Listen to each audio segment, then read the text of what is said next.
오늘 우리에게 주시는 하나님의 말씀 예레미야서 8장 9절입니다. 구약성경 예레미야서 8장 9절 말씀 우리 같이 읽겠습니다. 지혜롭다 하는 자들은 부끄러움을 당하며 두려워 떨다가 잡히리라. 보라, 그들이 여호와의 말을 버렸으니 그들에게 무슨 지혜가 있으랴. 그들이 여호와의 말을 버렸으니라는 말은 영어 단어로 reject이라는 단어를 씁니다. 거부하고 거절했다라는, 무엇을 거절했어요? 하나님의 말씀을 거절했다라는 것입니다. 그래서 그들에게 무슨 지혜가 있으랴? 그들은 말씀을 거절한 자에게는 하나님의 지혜가 없다라는 것입니다. 오늘 저는 오늘 본문의 말씀을 가지고 믿음의 낙오자가 되지 않으려면 이런 세 번째 말씀을 전하고자 합니다. 왜 믿음의 낙오자가 되지 않으려면이라는 제목을 가지고 오랜 시간 동안 우리의 말씀이 되어야 한다라고 저는 생각을 하냐면은, 지금은 이 위기 때는 신실한 사람도 나타나고 신실하게 세워지는 과정도 되지만, 그러나 믿음이 연약한 자들이 믿음이 낙오질 가능성의 환경에 노출되어 있기 때문에 그렇습니다. 환경이 그 사람을 삼켜서 그 사람의 믿음을 낙오자로 만든다 한 것은 환경의 문제가 아니라 그 사람 안에 뭐가 없어서 그렇습니까? 시편 37편 31절에 보니까 하나님의 법을 마음에 두지 않으면 실족한다. 즉 하나님의 법, 하나님의 말씀이 내 마음에 없으면 사람들이 실족되어 백슬라이딩 된다라는 거예요. 믿음이 낙오자가 된다라는 것입니다. 또한 시편 26편 1절에 보면은 하나님을 신뢰하고 하나님을 의지하는 자에게 하나님께서 그들의 믿음이 흔들리지 않게 낙오되지 않도록 붙들어 준다고 그랬습니다. 결국 우리는 우리의 삶이, 신앙생활이 흔들리지 아니하면은 하나님 자신을 의지하고 하나님을 신뢰할 때에 우리의 삶이 흔들리지 않는다라는 것입니다. 그렇기 때문에 지금 우리는 1년 가까이, 햇수로 2년째에 많은 사람들이 믿음에 흔들리고 있고 믿음에서 떠나가고 있는 모습을 우리는 누구에게 듣지 않아도 우리 주변의 사람들을 보면서 우리는 알 수가 있습니다. 그렇기 때문에 나의 믿음이 낙오자가 되지 않고 하나님이 원하는 믿음으로 서기 위해서는 믿음의 낙오자가 왜 되는가? 왜 믿음의 사람들이 믿음에 낙오되고 믿음이 실족되고 믿음이 파손되어지는 그런 얀네와 얀브라와 같이, 알렉산더와 같이 그런 사람들이 왜 나타나고 있는가를 우리가 말씀을 통해서 제대로 알게 되면 우리 자신들이 믿음이 낙오되지 않기 때문인 것입니다. 우리는 사람들이 왜 믿음이 낙오됩니까? 왜 많은 사람들이 실족되는 삶을 살아가고 있습니까? 그것은요, 하나님 자신과 하나님의 말씀을 신뢰하지 않기 때문에 그래요. 결국은 말씀을 붙들지 않으면은 그 말씀의 붙들림을 받지 못하기 때문에 자기 의지로 말미암아 자기가 자기의 길을 가지만 하나님의 눈으로 보면 그 사람은 낙오의 길이고 실족의 길이고 그것이 타락의 길이라는 것입니다. 그러므로 하나님의 말씀을 내 마음에, 하나님의 법을 내 마음에 두지 않으면은 그 사람은 마귀의 밥이 되어서 마음을 어떻게 합니까? 마음의 맹인이 되게 하는 거예요. 그의 마음을 블라인드를 쳐가지고 빛을 바라보지 못하고 빛을 알지 못하게 할 뿐만 아니라 말씀을 들었으나 그 말씀이 그에게 뿌리를 내리지 못하는 이유는 하나님의 말씀을 도둑질하는 자가 있다는, 그 말씀을 빼앗는 자가 있어요. 그것이 사탄이라 얘기하고 있습니다. 그래서 사탄에게 말씀을 도둑질을 당하거나 또한 세상의 염려와 재물과 쾌락으로 말미암아 우리가 그것을 쫓아가게 되면은 그 염려와 쾌락과 재물이 어떻게 한다고 그랬습니까? 하나님의 말씀을 숨쉬지 못하게, 하나님의 말씀을 목을 졸라가지고 지식시켜서 말씀의 생명을 빼앗아 간다. 그래서 영어성은 choke라는 단어를 썼어요. 하나님의 말씀의 생명을 죽인다는 거예요. 생명이 없기 때문에 싹을 틀 수가 없고 자랄 수가 없고 열매를 맺을 수가 없다는 것입니다. 그러므로 우리는 많은 사람이 믿음의 낙오자가 된다는 것입니다. 그러면은 믿음의 낙오자가 되지 않으려면 저와 여러분 역설적으로 믿음을 낙오되게 하는 그 원인을 찾아보고 그러면 우리 반대적으로 교훈을 얻을 수 있습니다. 그러면은 우리에게 믿음이 낙오되게 하는 원인이 무엇일까요? 첫째는요, 하나님의 말씀을 버리면 믿음이 실족됩니다. 하나님의 말씀을 버리면은 아까 우리가 성경 본문을 읽었과 같이 리젝 시킨다라는 거예요. 거절한다고. 하나님의 말씀을 리젝 시켜버리면은 그 사람의 믿음은 성장할 수 없고 그 믿음이 성장할 수 없기 때문에 사탄으로 말미암아 유혹을 받아서 속임을 받아서 그 사람의 믿음은 실족된다는 것입니다. 그러면은 먼저 우리가 믿음이 실족되는 원인을 알기 이전에 우리는 말씀이 어떤 능력이 있나라는 것을 알아야 합니다. 말씀에는 어떤 능력이 있냐? 시편 107편 20절에 보니까 그가 그의 말씀을 보내어 그들을 고치시고 위험한 직ing에서 건지시는도다 그랬습니다. 하나님께서는 우리를 고치시는데 무엇을 보내요? 말씀을 보내셔서 고치시고 또한 말씀을 보내셔서 위험한 직ing에서 건지신다 얘기하고 있습니다. 그러므로 내가 말씀을 들으면은 하나님의 말씀을 보내셔서 내가 말씀 전달자를 통해서 내가 말씀을 들었다면 하나님은 무엇을 고칠까요? 첫 번째, 많은 사람들이 병의 고침을 받을 수가 있어요. 그래서 우리 교회 어떤 교회는 새벽 기도를 열심히 나와서 하나님의 말씀을 받았는데 25년 동안 중수염, 귀에서 물이 나왔는데 근데 그것이 말씀을 들으면서 언제 됐는가 모르지만 그것이 치유됐다라는 거예요. 또 어떤 사람은 하나님의 말씀을 받았더니 그 말씀으로 말미암아 힘들고 어려운 마음이 힘들고 어려운 그것 때문에 어떻게 합니까? 다른 소리가 들렸는데 그 소리가 들리지 않을 정도로 하나님이 그의 어떻게 합니까? 혼의 부분을 그의 마음의 부분을 하나님이 치료하셨다는 사실인 것입니다. 구약 시대에 보면요, 여러분 엘리사 앞에 아람 사람 나아만 장군이 왔습니다. 나아만 장군이 왔을 때 그들은 문둥병자였어요. 그런데 어떻게 했습니까? 엘리사가 나아만 장군에게 말씀을 보냈어요. 어떤 말씀을 보냈어요? 요단강에 가서 7번 목욕을 하는 거예요. 그런데 그 말씀이 기도해라, 뭐 금식일 기도해라, 네가 뭐 헌신해라, 봉사하라, 헌신하라 이런 말씀이 아니었어요. 무슨 말씀? 요단강에 가서 7번 목욕을 하라는 것입니다. 아람와 장군이 그 말씀을 들었을 때 그 말씀은 싱거웠습니다. 우리 동네 가면 더 좋은 물이 있는데 왜 하필이면 이곳에서 하라고 하느냐. 그래서 그 하나님의 말씀을 어떻게 합니까? 하나님의 종으로부터 준 말씀을 받지 않았습니다. 거부했습니다. 그러나 주변의 사람들이 자꾸 얘기를 해가지고 그 말씀을 붙들고 그 말씀을 받고 목욕을 했을 때 치유되었다라는 것입니다. 오늘날 하나님은 우리들에게 하나님의 말씀을 보냅니다. 그러므로 우리가 하나님의 말씀을 들을 때에 우리는 그 말씀을 우리를 어떻게 합니까? 마음을 치료하고 영을 치료하고 우리의 육을 치료하고 병을 치료하게 되는 것입니다. 또한 고치시는 것뿐만 아니라 건지신다. 이게 건지신다. 건지신다는 얘기는 뭔가 우리가 빠져 있다라는 거예요. 어떤 위험에 노출되어 있다라는 것입니다. 하나님은요, 우리가 죄에 노출되어서 죄에 빠져 있습니다. 그래서 우리는 지옥에 갈 수밖에 없었습니다. 그러나 예수 그리스도를 우리에게 보내주셔서 죄에서 건져내 주셨습니다. 예수 그리스도가 십자가에 죽으심으로 말미암아 우리 그 죄로 말미암아 믿을 때에 그 예수의 피는 우리의 죄를 사하시고 제거함으로 말미암아 우리를 죄에서 건져내 주셨습니다. 하나님은 예수 그리스도가 말씀이고 예수 그리스도의 말씀을 우리에게 보내주시고 우리를 죄에서 건져내 주셨습니다. 그것이 사망에서 건져내 주신 것입니다. 또 하나 말씀은 우리에게 그것뿐만 아니라 또한 우리에게 뭡니까? 사드락과 메삭과 아벳느고가 어디에 있습니까? 그들은 풀무 가운데 용광로 속에 들어갔습니다. 그런데 하나님께서 어떻게 했습니까? 그들에게 천사를 보내주셔서 그들을 건져내 주셨습니다. 다니엘에게는 어떻게 했습니까? 사자굴 속에 들어갔습니다. 근데 하나님은 천사를 보내주셔서 어떻게 합니까? 그를 지키시고 보호하고 다음날 나올 수 있도록 하셨다는 것입니다. 지금도 살아계신 하나님은 말씀을 보내주셔서 우리를 고치시고 위험한 직ing에서 건지시는 능력의 하나님, 능력의 말씀을 믿으시길 바랍니다.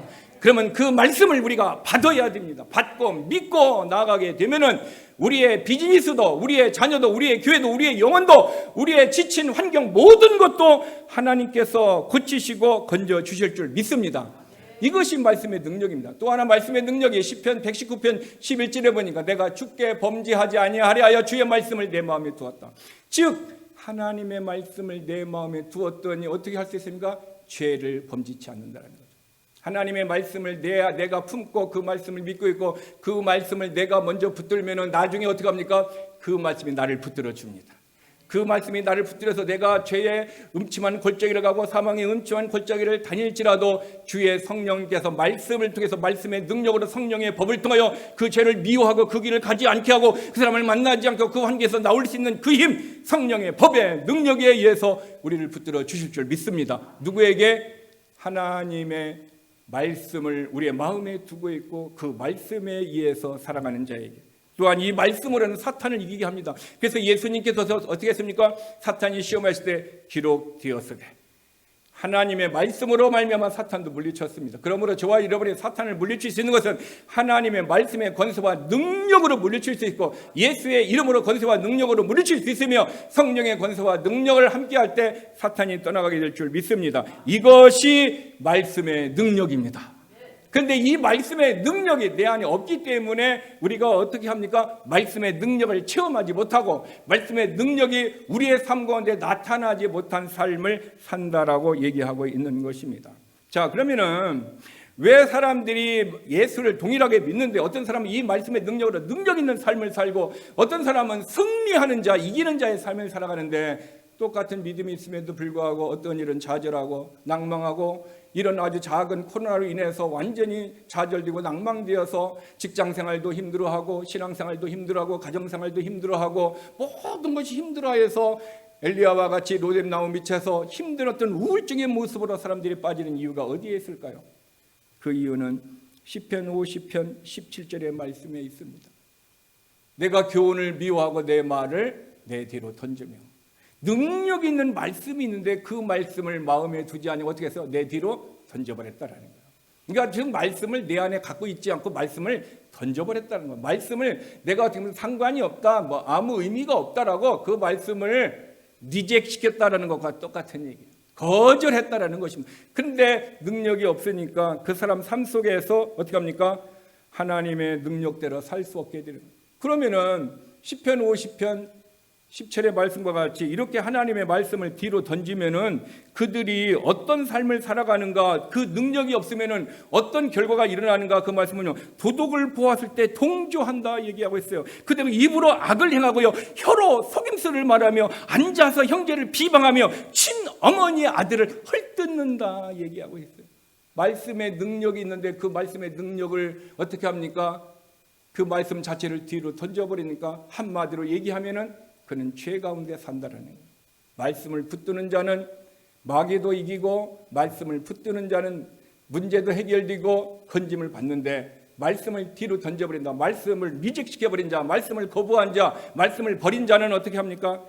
그들은 죄 가운데 있다라고 성경은 얘기하고 있는 것입니다. 자, 그러면은 누가 하나님의 말씀을 버릴까요?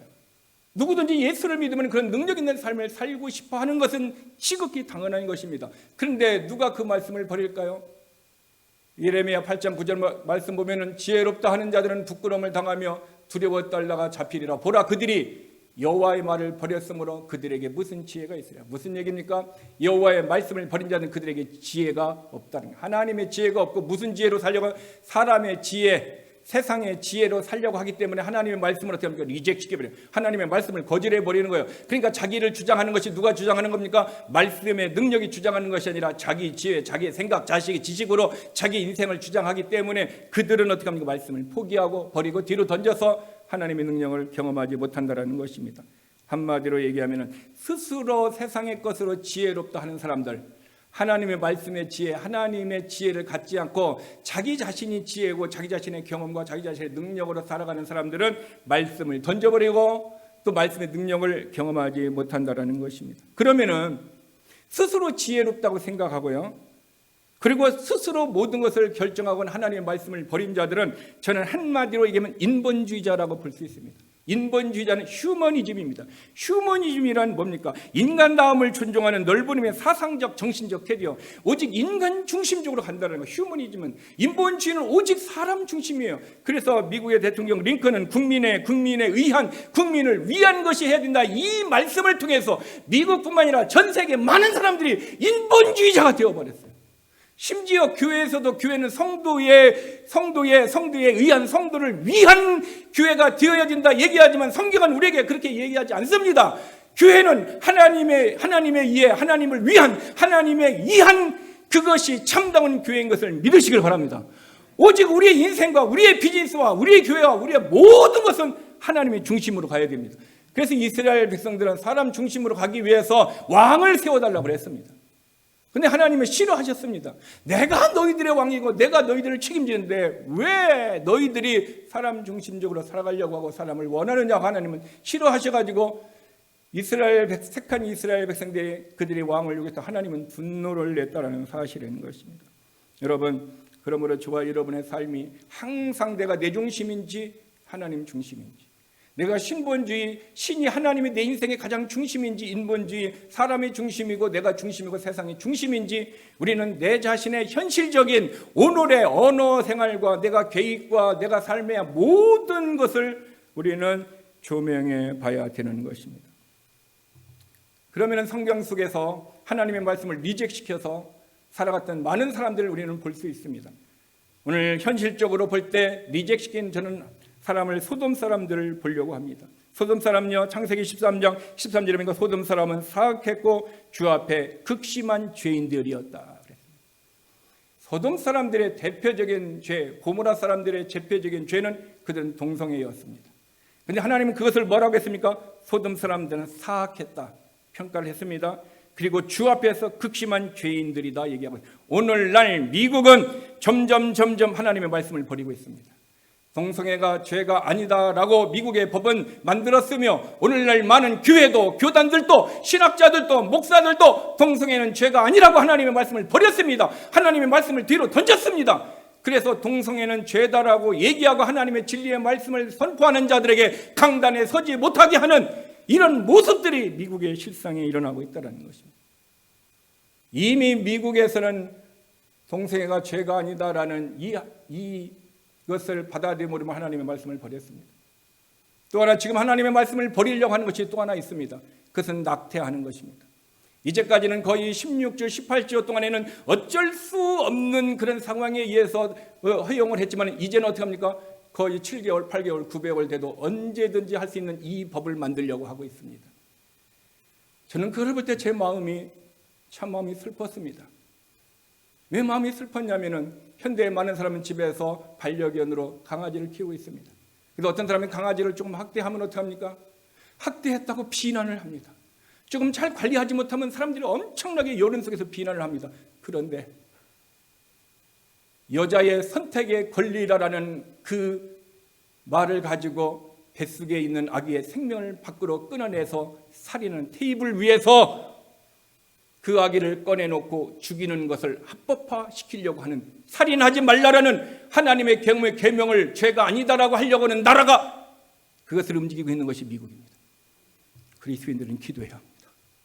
하나님은 살인하지 말라 그랬는데 지금은 어떻게 합니까? 살인하지 말라라는 이 하나님의 말씀을 버리려고 하고 있어요. 저는 생각해 보았습니다. 그러면은 아기가 엄마의 자궁에서 나왔는데 누가 죽이겠어요? 의사가 죽이겠어요? 아니면 간호사가 죽이면 신참이 죽이겠어요? 고참이 죽이겠어요? 누가 그 애를 죽이냐라는 거예요. 이 살인을 합법화하고 이렇게 하나님의 말씀을 버리는 나라가 미국이라면 우리 크리스찬들은 어떻게 해야 됩니까? 우리는 이 나라의 민족을 위하여 기도해야 합니다. 정말 우리는 특별히 어떻게 합니까? 대통령과 위정자들을 위하여 지금은 마음을 아파하고 우리는 기도할 때라고 저는 생각이 되어진 것입니다. 여러분, 정말 많은 사람들은 하나님의 말씀을 버리고 있습니다. 이것은 부인할 수 없는 사실이라는 것입니다. 그러면은 사람들이 언제 하나님의 말씀을 리젝시킬까요? 언제 하나님의 말씀을 거절할까요? 저는 세 가지만 얘기하겠습니다. 첫 번째로 설교를 들을 때 하나님의 말씀을 리젝시킨다라고 성경은 얘기하고 있어요. 하나님의 말씀을 들었는데 어떻게 합니까? 사탄이 바로 뺏어가는, 듣자마자 즉시 뺏어간다고 성경은 얘기하고 있어요. 하나님의 말씀을 거절하는 것입니다. 오늘 저와 여러분의 하나님의 말씀을 들을 때 이것은 나하고 상관이 없는 것 같아, 이것은 내게 부담이 되는 것 같아 하면서 그 말씀의 생각을 끊어버립니다. 그 말씀을 듣지 않으려고 할 수 있다는 것입니다. 말씀을 들으면서 그 말씀을 거절할 수가 있습니다. 그렇기 때문에 믿음이 성장하지 못하고 성장이 못하기 때문에 믿음이 실족될 수 있습니다. 또 하나는 말씀을 들었는데 그 말씀이 마음에 부담이 될 때가 있습니다. 때로는 말씀이 우리에게 책망을 합니다. 때로는 말씀이 우리에게 격려도 합니다. 때로는 말씀이 우리에게 위로도 줍니다. 그러나 책망의 말씀이든 위로해 주시는 격려의 말씀이든 문제 해결해 주시는 말씀입니다. 그 말씀은요, 동일한 말씀이고 영과 혼과 관절과 관리선을 찌고해지는 능력 있는 하나님의 말씀입니다. 근데 우리는 유달리 내 마음에 부담이 되는 말씀이 있으면 그 말씀을 들으려고 하지 아니하고 그 말씀을 가지고 우리는 어떻게 합니까? 바로 내 마음에서 거절해 버리는 것입니다. 또 하나는 우리는 하나님의 말씀을 듣고 내가 헌신해야 할 때, 때로는 기도로 헌신해야 되고, 때로는 내가 어떤 봉사로 헌신해야 되고, 때로는 내가 물질로 헌신해야 되고, 때로는 내가 시간으로 헌신해야 되고, 어떤 모습으로 주님은 우리에게 헌신을 요구하고 있습니다. 그래서 로마서 12장 1절은 무엇보다도 너희의 몸을 살아있는 희생 제물로 하나님 앞에 드리라 얘기하고 있습니다. 주님은 우리의 몸을 들여서 예배하기를 원하고, 우리의 몸을 들여서 희생하기를 원하고, 우리의 몸을 들여서 기도하기를 원하고, 우리의 몸을 들여서 하나님 앞에 나오기를 원하고 있다는 것입니다. 그런데 왜 사람들이 하나님의 말씀을 버립니까? 이유는 이 세상의 지혜, 자기의 지혜가 하나님의 말씀보다도 우월하다고 생각하고 있습니다. 내가 가진 지식이 하나님의 말씀 지식이라고, 이것을 성경은 교만이라 얘기하고 있습니다. 여러분, 고린도전서 1장 20절을 보면요, 하나님께서 이 세상의 지혜를 미련하게 하신 것이 어리석게 만든, 사람들이 지혜롭다고 하고 세상이 지혜롭다 하는 것은 하나님은 어때요? 이 세상의 지혜를 다 미련하게 했다는 거예요. 하나님은 너희가 하는 것이 미련하다고 얘기하는데, 우리는 미련한 걸 가지고 하나님을 예배하려고, 미련한 거 가지고 내 인생을 살려고 하고, 미련한 거 가지고 내가 하나님 앞에 나아가려고 한다는 것입니다. 그렇기 때문에 그들의 세상의 지혜는 하나님의 말씀을 받을 수도 없고 하나님을 영화롭게 할 수도 없습니다. 야고보서 3장 14절에서 15절에 보니까 그러나 너의 마음속에 독한 시기와 다툼이 있으면 자랑하지 말라. 진리를 거슬려 거짓말하지 말라. 이러한 지혜는, 지금 마음속에 있는 것을 얘기해요. 마음속에 어떤 사람이 지혜가 있다는, 독한 시기가 있습니다. 다툼이 있습니다. 자랑이 있습니다. 진리를 거스리는 것이 있습니다. 거짓말하는 것이 있습니다. 이것을 사람들은, 이 세상의 사람들은요, 불신자들은 이것을 지혜라고 한다는 거예요. 이것을 지혜라고 얘기한다는 거예요. 그래서 자기들은 어떤 불법을 행하여서도 자기가 돈을 버는 것을, 그것을 지혜라고 생각해요. 하나님은 죄라고 하는데 그것은 지혜라고 얘기해요. 그래서 이러한 지혜는 뭐야? 위로부터 내려온 것이 아니다. 하나님에게서 내려온 것이 아니다. 이러한 지혜는 어떻게 합니까? 땅 위의 것이고 정욕적인 것이고 귀신적인 것이다. 오늘날 많은 믿지 않는 사람들은 이런 세상의 지혜로 살아갑니다. 어떤 사람은 시기해가지고 그 사람을 무너뜨립니다. 그래서 자기가 유익을 얻습니다. 어떤 사람은 다툼을 일해서 그 사람이 떨어지게 나가서 내가 그 자리를 차지합니다. 어떤 사람은 자랑을 통해서 나를 높여서 그 사람을 어떻게 합니까? 눌러버립니다. 어떤 사람은 거짓말을 통해서 그의 삶을 형편없이 만들어버리고 자기를 어떤 모습으로 만들어버립니다. 이것은 세상 사람들이 무한 경쟁의 시대에 자기를 높이기 위하고 자기를 나타내기 위한 세상의 지혜라고 얘기했습니다. 그런데 하나님은 이 세상의 지혜를 미련하게 했는데, 근데 이 세상이 정욕적이다, 마귀적인 것이다 얘기하고 있습니다. 여러분, 이런 지혜가 있는 사람들의 삶은 어떤 사람들의 삶을 살아면요, 하나님보다는 사람을 두려워합니다. 진짜 예수를 믿는 하늘의 지혜를 있는 사람은 사람보다는 하나님을 두려워합니다. 그러나 땅의 지혜를 갖고 살아가는 정욕적이고 귀신적이고 땅의 것에 갖는 지혜를 갖고 사람은 하나님을 두려워하지 않냐고 사람을 두려워하고 있습니다. 그 대표적인 사람이 사울 왕입니다. 여러분, 사무엘상 15장 24절에 보면은 사울이 사무엘에게 이르되 내가 범죄하였다. 자기가 죄를 졌다라고 고백하는 것 같습니다. 내가 여호와의 명령과 당신의 말씀을 어긴 것은, 내가 선지자 제사장 사무엘 말과 하나님의 말씀을 어긴 이유가 있다. 그 이유가 뭐냐? 내가 백성을 두려워했다. 그들의 말을 청종했다. 하나님의 말을 들어야 할 하나님의 사람이 하나님의 말씀을 듣지 않고 누구의 말을 들었어요? 사람의 말을 들었습니다. 이것은 인본주의자, 휴머니즘, 꼭 사람을 중심으로 살아가고 세상의 지식을 우선순위로 한 자, 세상의 지혜를 가지고 살아가는 대표의 모습이 사울 왕입니다. 이 일로 말미암아 사람을 두려워하고 하나님을 두려워하지 않았던 이 사울에게 주님이 사무엘을 통해서 주신 메시지, 내가 내 말을 버렸으니 나도 너를 버린다. 여러분, 세상의 지혜로 살면요, 세상의 것으로 내가 살면요, 하나님은 것을 버리게 돼 있고 하나님을 두려워하지 않게 돼 있으며, 그런 사람은 성경이 사울 왕을 통해서 우리에게 준 것이 네가 내 말을 버렸으므로 나도 너를 버린다. 성경의 교훈입니다. 또 하나 신약에 있습니다. 신약의 한 사람은 베드로입니다. 마태복음 26장 74절에 보면 그가 저주하며 맹사 이르되 나는 그 사람을 알지 못하노라. 나는 그 사람을 알지 못하노라 하고 닭이 울었더라. 즉 베드로는 사람을 두려워하여 예수님을 3번 부인하고 저주하고 맹세했습니다. 정말 예수님을 두려워하는 그런 마음이, 그 말씀이, 그 법이, 믿음이 있었더라면 어떻게 했을까요? 그는 사람이 핀잔을 받고 사람에게 욕을 얻어먹고 혹 내가 예수를 믿는다고 해서 그들의 유대 공동체 사회에서 쫓겨난다 할지라도 그는 하나님을 두려워했더라면 나는 그분이 내 주인이고 나는 그분을 믿노라 하고 얘기했을 것입니다. 그런데 그는 위기 때에 자기의 생명을, 구차한 생명을 살리려고, 자기의 수치심을 가리려고 어떻게 했습니까? 주님의 예언의 말씀도 잊어버리고 사람 앞에 사람을 두려워하여 예수님을 부인했다는 사실인 것입니다. 여러분, 신앙에 타락하는 이유가 무엇이냐? 바로 사람을 두려워하기 때문에 그렇습니다. 직장 생활에서 사람을 두려워하기 때문에 많은 사람들이 내가 크리스찬인지 그들이 알지를 못합니다. 내가 믿음으로 살아가는지 그 사람이 알지 못합니다. 왜냐하면 내가 사람을 두려워서 기도하는 것이나 그 사람의 말씀대로 살아가는 그 부분에 대해서 그들은 능력 있는 삶을 살지 못할 수가 있는 것입니다.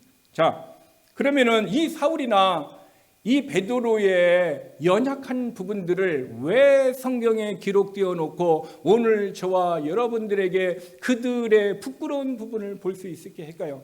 성경은 이렇게 합니다. 그들의 연약함이 너희들에게 본 이그젬플이 되게 하기 위해서 기록했다 얘기합니다.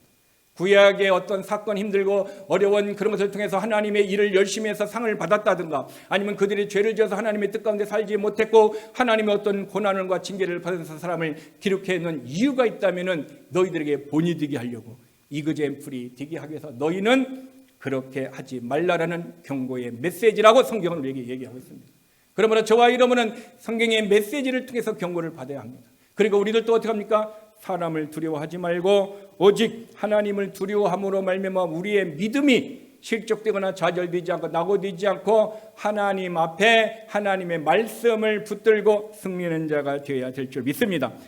한마디로 얘기하면 믿음이 낙오되지 않으려면 사람의 지혜, 세상의 지혜를 의지하지 말고 무엇을 의지해야 돼? 하나님의 말씀을 의지해야 된다. 말씀을 붙들어야. 왜? 말씀이 진리고 말씀은 그 길이고 말씀은 생명이고 말씀은 능력이란 말이에요. 그 말씀을 붙들어야 넘어지지 않습니다. 또 하나는 말씀을 리젝시키지 마세요. 말씀을 버리지 마세요. 말씀을 거절하지 마세요. 여러분, 말 리젝시킨다라는 것이 거절. 그러니까 누가 뭔가를 부탁했을 때 내가 그 사람의 말을 거절할 수 있습니다. 하나님의 말씀이 왔는데 하나님의 말씀을 내 의지가 거절하는 거예요. 거절하지 않고 어떻게 했습니까? 그 말씀을 붙들어야 됩니다. 그 말씀을 붙들어야 우리의 믿음이 낙오되지 않고 하나님께서 붙들어 주실 줄 믿습니다. 자, 두 번째로 우리가 믿음을 낙오자로 만드는 실족하는 원인을 하나 더 알아보겠습니다. 그것은요, 하나님의 말씀을 더하거나 빼고 변경하면 믿음의 낙오자가 됩니다. 하나님의 말씀을 더하기도 하고 빼기도 하고 변경을 시킨다는 것입니다. 신명기 4장 2절 말씀을 우리 다 같이 읽겠습니다. 내가 너희에게 명령하는 말을 너희는 가감하지 말고 내가 너희에게 내리는 모든 하나님의 여호와의 명령을 지켜라. 가감, 이것은 한문으로 돼 있어요. 우리로 쉽게 하면 더하거나 빼지 말라는 거죠. 하나님의 말씀을 더하기도 있고 뺄 수도 있고 변경할 수도 있는데 그렇게 하지 말라는 것입니다. 하와는요, 하나님의 말씀을 더하고 빼고 변경함을 통해서 그의 믿음이 타락된 것을 우리에게 기록해 놓았습니다. 마귀는 에덴 동산에서 여자를 속였습니다. 그래서 창세기 3장 13절에 보면 주 하나님께서 여자에게 이르시되 내가 어찌하여 이 일을 행하였느냐, 왜 내가 마귀에게 속아서 선악과를 먹었느냐 하나님이 질문했을 때 하와는 주님 앞에 정확하게 이런 답을 했습니다. 뱀이 나를 속였으므로 내가 먹었나이다. 지금 먹기 전에는 몰랐어요. 속임을 당해갖고 지금 뭔가가 지금 미혹된 상태예요. 미혹이 뭐예요? 블라인드가 쳐서 마음의 빛을 모르고 말씀을 모르고 있는 상태에서 오직 사탄에 있고 꽂혀 있었다는 거예요. 근데 먹고 나니까 어떻게 됐습니까? 자기가 속았다는 걸 알았다는 거예요. 그러면은 하와는 하나님의 말씀을 먹으면 죽는다는 것을 하나님 말씀을 들었어요? 안 들었어요? 들어서 알고 있었어요. 알고 있었는데 미혹당해서 그것을 먹고 속았다는 것을 알았다는 것입니다. 무슨 얘기냐? 사단은 저와 여러분들에게 접근할 때 하나님의 말씀을 모르는 사람에게 접근할 수 있지만 하나님의 말씀을 자기도 알고 그 사람이 알고 있는데 그 사람이 어떻게 합니까? 정답을 오답이 되게 하도록, 그 사람이 알고 있는 말씀을 어떻게 합니까? 변경시킬 수 있도록 사탄은 우리에게 다가오고 있다는 것입니다. 그러므로 저와 여러분의 삶 속에 우리의 믿음이 낙오되는 두 종류는요, 바로 속아서 유혹에 의해서 넘어질 수 있어요. 속았기 때문에 그럴 수 있습니다. 또 하나는 아담은 신약에 보면은 그는 속지 아니하고 먹었다 얘기하고 있어요. 그러면 아담은 무엇 때문에 먹었을까요? 아담은 하와를 너무 사랑해서, 아내를 사랑했기 때문에 하나님의 말씀을 알고도 거절했다라는 사실이 있는 것입니다. 여러분, 하나님의 말씀보다도 어떻게 합니까? 아담은 자기 아내를 더 사랑했어요. 그래서 말씀을 거절해 버렸어요. 말씀을 리젝시키고 하와의 말을 들었다라는 거예요. 이때는 남편이 아내의 말을 들어서는 안 됩니다. 이때는 사탄의 음성을 들으는 사람들의 얘기를 들어서는 안 되는 거예요. 말씀을 알고 있는데 그 말씀을 붙들고 나를 지켜야 되는데 그 순간에는 어떻게 합니까? 그 말씀을 가지고 살아야 되는데 내 마음속에 사람이 들어오고 세상이 들어오고 세상의 것이 들어오니까 어떻게 합니까? 하나님의 사랑이 내 안에 없는 거예요. 그러니까 내 마음 안에 무엇이 있느냐에 따라서 그 사람의 인생이 달라질 수 있다는 것입니다. 말씀이 있는 자는 그 말씀을 붙들고 있기 때문에 하와가 그것을 요청을 했을 때 우리는 먹어서는 되지 않느냐, 그렇게 하면 안 된다라고 하와를 너는 먹었지만 나는 먹어서는 안 된다라고 설득했어야 되고, 옆에 있을 때 하와가 그것을 먹으려고 할 때 먹지 않도록 말씀을 가지고 있는 자가 얘기를 했어야 됩니다. 오늘날에 우리는 어떤 성도가 필요합니까? 하와와 같이 말씀에 속은 자가 필요한 것이 아닙니다. 하와와 아담과 같이 내가 너를 사랑하면 하나님의 말씀을 거절한 사람이 필요한 것이 아닙니다. 누구와 같은 사람이 필요합니까? 말씀을 알았다면 그 말씀을 붙들고 그 말씀을 지키고 그 말씀으로 말미암아 나를 지키고 너를 지키고 우리를 지킬 수 있는 이 말씀의 능력자가 필요한 것입니다. 그럴 때 어떻게 합니까? 우리가 믿음에 파손되지 않는다라는 것입니다. 그러므로 저와 여러분의 삶이 결국 하와와 아담은 어떻게 합니까? 말씀을 알았지만은 말씀을 지키지 못했습니다. 말씀을 붙들지 못했습니다. 그래서 그들은 넘어졌다라는 것입니다. 오늘 저와 여러분에게도 우리가 하나님의 말씀을 모르는 것을 통해서 사탄이 넘어지면 우리도 넘어질 수 있습니다. 왜? 말씀을 모르니까. 그러나 내가 말씀을 알고 있다면은 그 말씀을 통해서 넘어져서는 안 됩니다. 여러분, 또 하나 우리는요, 말씀을 더하거나 빼면 안 된다고 그랬는데, 특별히 말씀 전달자는요, 한마디도 하나님의 말씀을 어떻게 합니까? 속여서는 안 됩니다. 하나님의 말씀을 변경해서도 안 됩니다. 빼서도 안 됩니다. 더해서도 안 됩니다.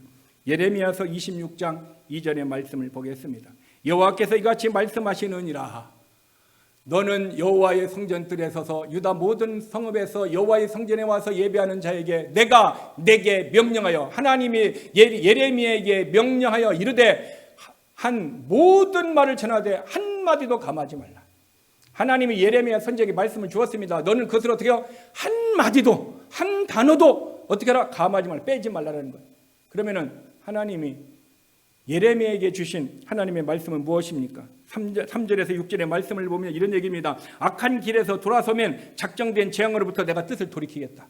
내가 회개하면은 내가 너희들을 망하게 하려고 바벨론의 포로로 가려고 하는 거, 이거 어떻게 합니까? 내가 제거해 주겠다. 그렇게 얘기를 했습니다. 또 하나는 뭡니까? 내가 말씀 전자자들의 귀를 기울이지 않으면은 땅의 모든 민족의 저주거리가 되겠다. 네가 예레미야 선지자의 말씀을 듣지 않으면은 너의 민족에 대한 모든 사람에게 뭐가 되게 하겠다 얘기하고 있습니까? 거짓거리가 되게 하겠다. 저주거리가 되게 했다는 거예요. 이 말씀을 예레미야가 전했습니다. 이 말씀을 어떻게 합니까? 꼭 전하라고 해서 예레미야는 가감하지 않고 이것을 전했습니다. 그런데 그 말씀을 마쳤을 때에 8절에 보면 이런 얘기합니다. 제사장과 예언자가 온 백성이 그 말을 듣고 난 다음에 우리가 반드시 너를 죽이리라. 온 백성이, 예언자, 거기에 있는 제사장, 온 백성이 어떻게 했어요? 예레미야 말을 듣고 말씀이 어떻게 합니까? 기분이 나빠가지고 예레미야를 죽이겠다, 예레미야를 대적했다라는 사실이 있는 것입니다. 왜 백성들은 화가 났을까요? 왜 하나님의 말씀을 듣고 백성들은 화가 났을까요? 왜 성도들이 설교를 듣고 마음이 불편해할까요? 왜 우리는 말씀이 나를 치유해야 되고 회복되어야 되는데 그 말씀이 왜 우리에게 불편할까요? 그 이유가 있습니다. 마음에 불편한 내용의 말씀을 들었기 때문에 그래요. 이스라엘 백성들은 하나님이 너희들이 돌아오면 망한다, 너희들은 포로가 된다, 그러나 70년 후에 돌아온다. 그러니까 그들은 분노가 난 거예요. 화가 난 거예요. 이 택한 민족이 잘 되고 행복해야 되는데 왜 포로가 된다고 얘기하느냐? 하나님의 말씀인데도 그들은 꿀송이보다 단 말씀만을 좋아했지 때로는 쓴 메시지를 어떻게 합니까? 거부했다는 것입니다. 오늘 저와 여러분의 삶에도 마찬가지인 것입니다. 우리가 하나님의 말씀을 들을 때 때로는 하나님은요, 교훈과 책망과 바르게 함과 의로 교육하게 유익한 것이 하나님의 말씀입니다. 우리가 세상 사람과 같이 살지 않게 하고 하나님의 사람과 같이 살게 하기 위해서 하나님은 책망합니다. 때는 우리가 의로 교육해서 의를 알게 하고 의의 삶을 살도록 성령의 역사를 통해서 우리를 도와주시기도 하시는 것입니다. 문제는 우리가 책망이 들었을 때, 내 마음이 불편할 때 많은 사람이 이 백성들은 예레미야를 붙들고 너를 죽이겠다 하고 분을 내어서 결국 그들을 어떻게 했습니까? 예레미야를 감옥에 쳐 넣었다라는 것입니다. 감옥에 들어간 예레미야가 하나님, 내가 다시는 내가 말씀 전하지 않겠습니다. 작정을 했어요. 나는 아무 죄가 없잖아요. 내가 하나님의 말씀을 전한 것뿐인데 왜 내가 이렇게 어려움을 당하고 고통을 당하고 삶을 살아야 됩니까? 하고 하나님 앞에 그런 마음을 그렇게 가졌습니다. 그런데 하나님의 말씀이 다시 그의 마음을 불태웠고 다시 그 말씀이 그의 골수뼈를 불태워서 내가 하나님의 말씀을 전하지 않으면 전할 수 없을 정도로 또 예레미야의 마음을 힘들고 또 어렵게 해서 다시 예레미야가 감옥에 나와서 또 하나님의 메시지를 전하고 있다는 것입니다. 그러므로 하나님의 말씀 전달자는요, 하나님의 말씀 있는 그대로를 전해야 합니다. 한 발자국도 벗어나서는 안 됩니다. 왜냐하면 마귀가 그것을 유혹하기 때문인 것입니다. 그래서 우리가 예수를 믿지 않으면 지옥 갑니다. 하나님의 말씀을 증거합니다. 또한 너희가 회개하지 않으면 망합니다. 오직 예수만 진리가 우리가 돌아와야 된다고 말씀 전달자가 이렇게 말씀을 하게 되면 사람들은 어떻게 합니까? 회개하라는 말에 기분이 나쁩니다. 지옥 간다는 말에 기분이 나빠합니다. 그래서 어떻게 합니까? 말씀 전달자를 욕하고 예레미야에게 덤붙듯이 대적할 수 있다는 것입니다. 저도 말씀을 증거하면서 이런 것을 한두 번 저는 겪어본 것이 아닙니다. 그래서 저는 예레미야의 심정을 그렇게 이해할 수가 있어요. 여러분, 그래도 말씀 전달자는 성경에 분명히 한마디도 감하지 말라. 왜 말씀 전달자가 한마디도 말씀을 가감하지 말아야 될까요? 그 이유가 뭘까요? 말씀을 가감하게 되면 교회 안에서 어떤 일이 있을 수 있냐면요, 믿음의 나오자가 나올 수가 있어요. 예수만 믿으면 구원이다라고 해야 되는데 예수 외에도 다른 구원이 있다라고 오늘날 목사, 신학자들이 교단에서 이런 것을 얘기하고 있습니다. 그래서 그들은 어떻게 합니까? 교회 안에서 평안한 말, 좋은 말, 기쁜 말, 웃기는 말 이런 것을 줬고 예배를 드리고 그렇게 나가기를 원하고 있다는 거예요. 그러면 과연 그들이 예수 외에 다른 종교가 있다고 그렇게 믿고 그랬다 살았던 사람이 과연 주님이 왔을 때 주님의 그들의 목회자의 말과 그렇게 믿었던 사람들을 그들의 믿음을 보증할까요? 성경은 그렇지 않습니다. 분명히 성경은 오직 예수 외에 너에게 구원을 얻을 만한 이름을 주신 일이 없다. 그래서 예수님께서는 하나님이신 분이 이 땅에 인간의 모습을 오셔서 아버지의 고난주간에 고난을 겪으시고 십자가에서 자기의 몸을 십자가의 제물로 드렸다라는 사실인 것입니다. 여러분, 만약에 우리 교회에서 모두 다 천국에서 만나는 것이 제가 첫 번째 소원입니다. 그런데 우리 교회에서 누군가가 천국에서 못 만났을 때 믿음의 낙오자가 되고 정말 믿음의 실축자가 되고 믿음의 파손되어서 천국에서 못 만나면 책임은 누구에게 져야 될까요? 저는 두 사람이 책임져야 된다고 봅니다. 두 사람. 첫 번째 사람은 누굽니까? 본인입니다. 하나님의 말씀을 들었음에도 불구하고 본인이 예수를 안 믿었어요. 하나님의 말씀을 들었음에도 불구하고 본인이 믿음으로 살지 않았어요. 그래서 천국에는 갔지만 천국에서 뭐가 없습니까? 하나님의 상급이 없습니다. 하나님의 상급이 없으니 그래서 어떻게 합니까? 해의 영광, 달의 영광, 별의 영광이 있어요. 천국에는 똑같이 다 갑니다. 영광도 똑같습니다. 그러나 그 영광은 각각 다르다는 것이 성경의 가르침인 것입니다. 그러면은 자기가 주님 앞에 섰을 때에 하나님의 자리에 서지 못한 것은 자기가 믿음의 모습으로 천국에 들어가지 못한 1차적으로 본인이 책임져요. 두 번째, 누가 책임져야 됩니까? 목사가 책임져야 합니다. 왜? 목사가 그에게 하나님의 말씀을 해감으로 말미암아 더하거나 빼서 변경되어서 그 사람에게 직선적인 원색적인 복음을 증거하지 않았기 때문인 것입니다. 그러므로 그 사람에 대한 책임을 누가 져야 됩니까? 목사가 져야 합니다. 그래서 저는 저와 여러분이 천국에서 다 만날 수 있기 위해서 복음은 복음으로 주님의 심정으로 이 예레미야와 같은 말씀 전달자의 심정으로 제가 전하지 않으면은 우리는 복음을 알 수가 없습니다. 하나님의 말씀을 제대로 알 수가 없어요. 하나님의 말씀을 제대로 알 수가 없으면 어떻게 올바른 믿음을 가질 수가 없어요. 믿음의 낙오자가 될 수 있다는 그 책임은 누가 져야 됩니까? 목사가 져야 됩니다. 그러므로 저는 예수 그리스도를 믿는 부분에 대해서 우리가 믿음으로 살아가는 부분에 대해서는 타협을 할 수가 없습니다. 타협하는 것은 누가 역사하는 것입니까? 사탄이 역사한다라는 사실인 것입니다. 그래서 복음 전하는 목사는 어떻게 말씀 전달자는 하나님의 말씀으로 어떻게 합니까? 더하거나 빼서는 안 되고 한마디도 감하지 말고 전해야 되는 것입니다. 자, 그러면은 말씀을 더하거나 빼면 어떤 현상이 일어날까요? 요한계시록 22장을 보면요, 굉장히 충격적인 얘기를 우리에게 주고 있습니다. 우리 다 같이 이 말씀을 읽겠습니다. 내가 이 두 마리의 예언의 말씀을 듣는 모든 사람에게 증언하느니 만일 누군지 이것들 외에 더하면 하나님이 이 두루마리에 기록된 재앙들을 그에게 더하실 것이요 만일 누구든지 이 두루마리의 예언의 말씀을 취하여 버리면은 하나님이 이 두루마리에 기록된 생명나무와 및 거룩한 성의 참여함을 제하여 버리시리라. 두려운 말씀입니다. 이것들 외에 더하면은 재앙들이 더하여질 것이고 이 예언의 말씀에서 제하여 버리면은 참여함을 어떻게 합니까? 제하여 버리라. 참여함이 뭐요? 쉽게 얘기하면은 그의 이름이 생명책에서 지워진다는 거예요. 우리 성경에는 생명나무로 번역을 해놓았지만 영어 성경은 정확하게 The Book of Life, 생명책이라 얘기하고 있습니다. 생명책에서 그 이름을 지워버린다 얘기하고 있습니다. 여러분, 우리는 이제까지 구원받으면 생명책에 이름이 기록된다고 배웠습니다. 근데 그 이름이 예수 믿는 우리들에게 그 생명책에 이름이 지워지지 않는다고 배웠습니다. 그런데 오늘 본문은요, 제하여 버린다라고 얘기하고 있습니다. 무엇을 우리에게 가르쳐주고 있습니까? 여러분, 성경에는요 생명책이 두 개가 있습니다. 하늘에는 생명책이 두 개가 있습니다. 첫 번째 생명책은 말 그대로 The Book of Life, 우리가 보는 생명책입니다.